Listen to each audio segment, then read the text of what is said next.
That's right. You can get our forecast there as well, and you'll want to keep up with the forecast over the next couple of days as we have a threat for freezing rain as we get into tomorrow night. Now, most of that is going to be across the mountains, but far northern upstate, we will be watching at least for some brief ice, and we'll talk much more about that in just a second. I want to show you where the system is now producing snow. Yes, more snow across Oklahoma. A wintry mess getting into Austin, Texas right now, approaching Houston.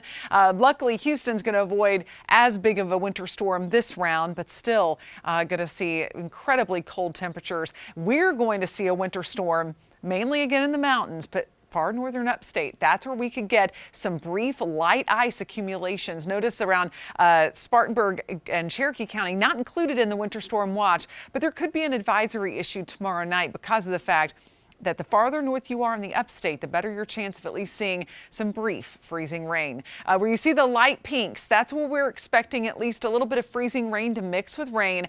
No major problems in those locations. Upstate really doesn't look too bad in this scenario, but we're going to continue to monitor it closely. The darker pink, that's where we're likely going to have ice storm conditions, a tenth to a quarter inch of ice, and we'll be fine-tuning the totals forecast as we get a little bit closer. Want to see a little more model data before we put out those numbers, but it certainly looks like anywhere from Asheville to Black Mountain, extending up to Yancey and Mitchell counties, could see at least a tenth of an inch of ice.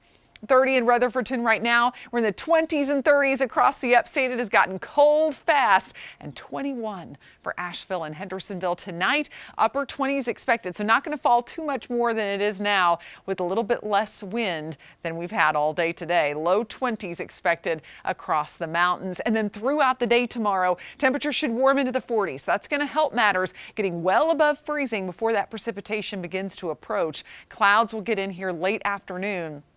On the Carolina Sky Meter, since most of the day is dry, we're going to give it a 7 out of 10, but it will be a chilly day. And of course, we'll be awaiting that precipitation later on. So here's a look. Sunny skies were around today and going to continue into tomorrow. Notice we're mostly sunny into Wednesday, but here it comes as we get into the late night hours of Thursday. Rain and some freezing rain will mix in, and even some sleet in the far northern part of the upstate. We're talking about north of Travelers Rest, north of Landrum, up here in the northern part of Spartanburg County, and then potentially seeing prolonged freezing rain, especially from areas like Asheville over toward Rutherfordton. Could see it dip into areas like Gaffney briefly, and Charlotte area, expecting a couple hours of freezing rain in the morning, but it will begin to shift eastward and temperatures will start warming up. So as we get into the late morning, early afternoon, you can see it's all rain, and at this point could be a few rumbles of thunder south of I-85, but then as we go into the rest of the day, just a few showers, and then we'll be dealing with clearing conditions. But quite a bit of rain expected, over an inch in the upstate.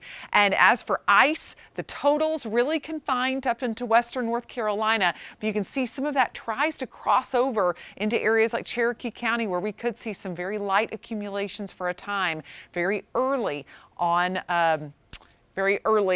Thursday morning. So power outages, bad roads, all possible, mainly for North Carolina mountains and Piedmont. But the upstate could have isolated issues as well. So just want to drive home the fact that we're going to continue to monitor the forecast. Right now, does not look like a big storm for the upstate, but the farther north you live, the more on guard you'll need to be late Wednesday into early on Thursday.